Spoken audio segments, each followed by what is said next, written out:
Bollywood actress Kangana Ranaut को यूं ही नहीं कंट्रोवर्सी क्वीन कहा जाता।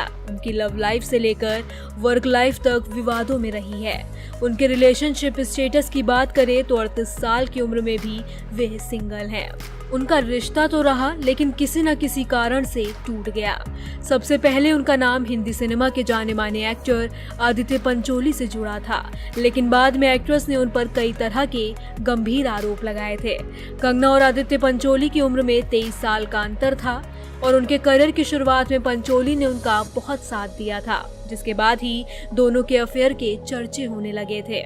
कंगना रनौत और आदित्य पंचोली को अक्सर साथ में देखा जाता था। बात साल 2004 और 2005 की है, लेकिन फिर अचानक करीब 10 साल बाद कंगना ने उन पर किडनैप करने से लेकर यौन शोषण तक के आरोप लगाए। कंगना ने एक इंटरव्यू में ये तक कहा था आदित्य पंचोली उनके पापा की उम्र के हैं और उन्होंने कंगना को घर में कैद करके रखा था। कंगना का कहना था कि वो खुद को बचाने के लिए घर के फर्स्ट फ्लोर की खिड़की से कूद गई थी। बता दें, मुंबई मिरर को साल 2008 में दिए इंटरव्यू में आदित्य पंचोली ने कहा था कि वो और कंगना पति पत्नी की तरह एक साथ रह रहे थे। उनका कहना था कि वो 3 साल उनके किसी दोस्त के घर रह रहे थे। इस दौरान वो अपने और कंगना के लिए मुंबई के यारी रोड पर भी घर बनवा रहे थे।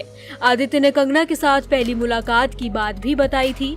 उन्होंने बताया था कि उनकी मुलाकात कंगना से 27 जून 2004 को यारी रोड पर ही हुई थी। उस वक्त कंगना के पास पैसे नहीं थे और वो काफी परेशान थी।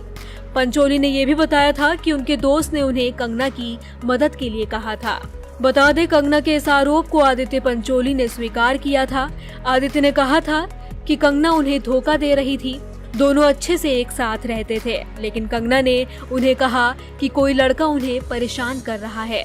जब उन्होंने कंगना का फोन बिल देखा तो उसमें कंगना ने उस लड़के से कई बार बात की हुई थी। तब उन्होंने इस बात को अनदेखा किया। लेकिन शका लका बुम बुम की शूटिंग के लिए कंगना साउथ अफ्रीका से जब लौटी तो उनकी नजदीकियां अपने को एक्टर के साथ बढ़ गई थी और ये बात एक्टर को बर्दाश्त नहीं हुई। आदित्य ने कहा था, वो साउथ अफ्रीका से लौटी तो मैंने उसके मैसेज पढ़े जो उसने दूसरे एक्टर को भेजे थे। उस वक्त कंगना सो रही थी, उसके मैसेज ठीक नहीं थे। मुझे याद है कि उसने उस एक्टर के लिए वही शब्द इस्तेमाल किए थे जो वे मेरे लिए साउथ अफ्रीका से फोन करते वक्त यूज करती थी।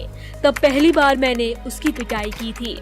आदित्य का कहना था कि वो पहली नजर में ही कंगना से प्यार करने लगे थे और उनके लिए सब कुछ करते थे, चाहे वो उनकी बहन पर हुए एसिड अटैक का बुरा दौर हो या फिल्मी करियर। उन्होंने एक्ट्रेस की हर संभव मदद करने की कोशिश की थी।